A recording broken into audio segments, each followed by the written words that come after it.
Per la penultima batteria stanno per scendere in acqua Giorgia Pascutti in corsia 1, Nicola Innocenti in 2, Giulia Raccagna in 3, Vittoria Grotto in 4, Elena Pravato in 5, Claudia Rigo in 6, Lucrezia Bissoli in 7, Ilenia Fassetta in 8.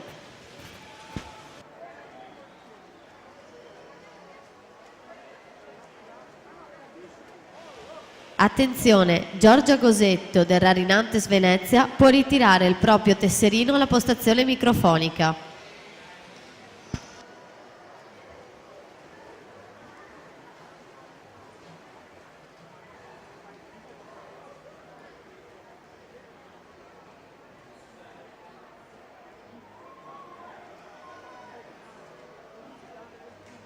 Martina Rombaldoni ritroviamo 60 e 63 con Concetta Perroni in seconda, 60 e 96 al passaggio dopo le prime 4 vasche di gara.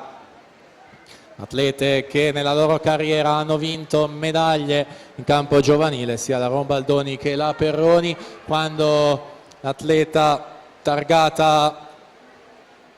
Vissauro in corsia 4 allunga con una parte sempre critica e fondamentale in tutte le gare dei 200, ovvero i terzi 50, decisamente la più veloce in acqua, 31 e 02, con cui si è costruita un vantaggio sufficiente da gestire in questa ultimissima fase di gara. E quindi ancora una volta abbiamo il primo riferimento importante cronometrico dalle teste di serie, è Martina Rombaldoni al tocco, chiude in 2:02 e 47.